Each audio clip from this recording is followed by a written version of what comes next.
Last week I talked about capital reduction, demergers and splitting property portfolios out of a trading group. This week I'm going to talk about partitioning a property portfolio held within a company between two different shareholders. So we do get this quite a lot. There's a lot of reasons that you demerge property portfolios. Sometimes shareholders have fallen out, sometimes they've inherited the assets from parents and maybe it's a brother and a sister and they want to go their separate ways.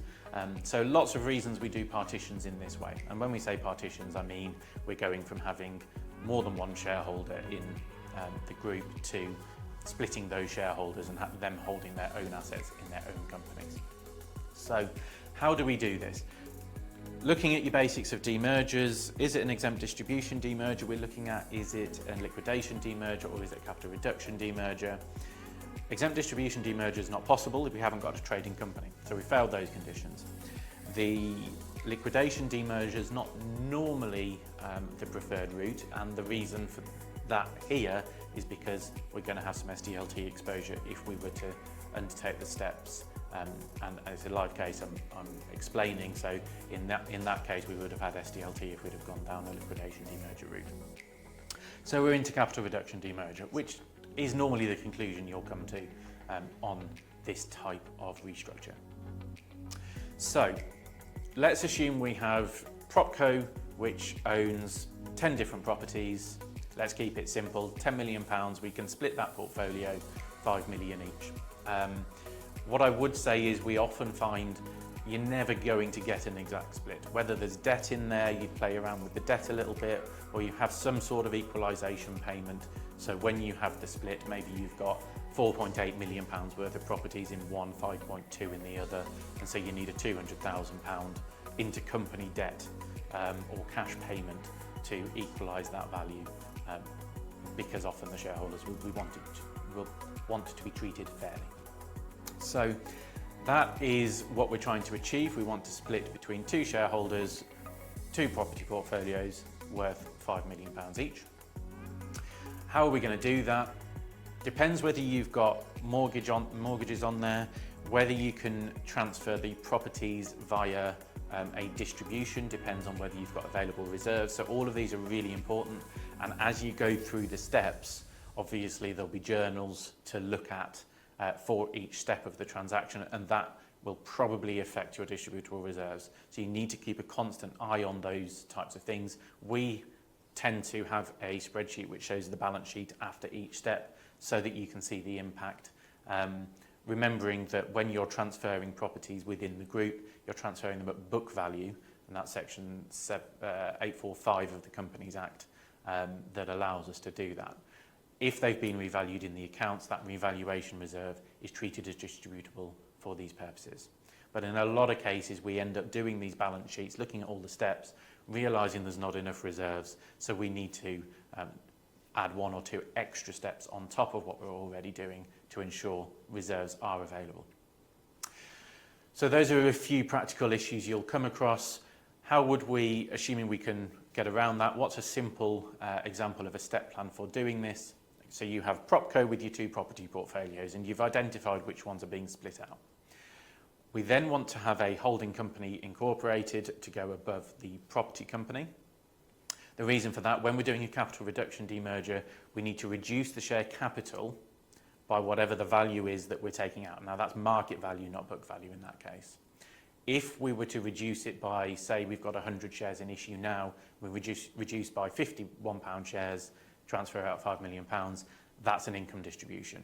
Not only is it an income distribution, but that of course means that Schedule 5AA for our Capital Gains Act can't apply and can't provide a relief because it's not a relief against, well, that's a relief against capital gains tax, and we've got an income distribution.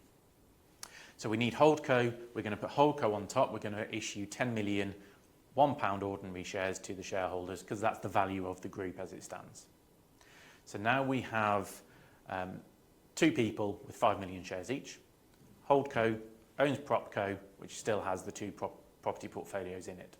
So we now need to move some of those properties into Holdco. So we have the split, it's intra-group, and because it's intra-group, we're relying on section 171 group relief for those purposes, and there's also an SDLT group relief. Also be really careful where these properties are located. SDLT obviously applies in England, but then you've got LBTT for Scottish properties, which is similar but not identical, and then you've also got a separate Welsh version of it, LTT. So be very careful with that. We then, once we have split the properties, we now have Holdco owns portfolio A and PropCo owns portfolio B.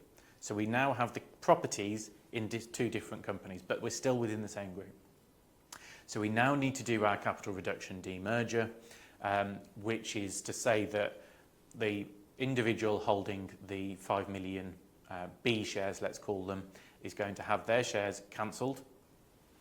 The existing PropCo is going to be transferred out into a brand new holding company, and that new holding company issues shares to our second individual in consideration for having received PropCo. So what we end up with is individual A owns Holdco, which owns the £5 million worth of properties. Individual B owns a second Holdco, which now owns PropCo. So you split them out. There are additional steps in between, some mechanics, things like you need to do reorganisations of share capital. As I say, you're going to have A and B ordinary shares, so you can reduce by the B, things like that. But that's just the basics. What you need is insert the Holdco so you've got enough share capital, move your properties within that newly formed group so that you have split the properties into separate companies, and then you do your demerger. So you've split the two individuals or the shareholders into two separate groups. The one tax that you cannot get away from, you may be able to achieve all of that completely tax-free. The one tax you can't get away from when you're splitting the groups between shareholders is stamp duty. So in my example, it was a £5 million property portfolio. That means £5 million is going to be subject to stamp duty. It's only 0.5%, but obviously on £5 million or even higher values, that is still a material cost that clients need to be aware of up front, because obviously if you're going to charge decent fees and then suddenly they find out they've got £50,000, £100,000 worth of stamp duty to pay, they're not going to be happy if they've gone all the way down this and can't fund that. So you need to be careful with those types of things. But that is a basic example of how you're going to split two property portfolios between two different shareholders. As always, like, comment, share. It lets me know that these videos are well received, and if you have any comments or interpretation of this legislation, really interested to hear everyone's thoughts.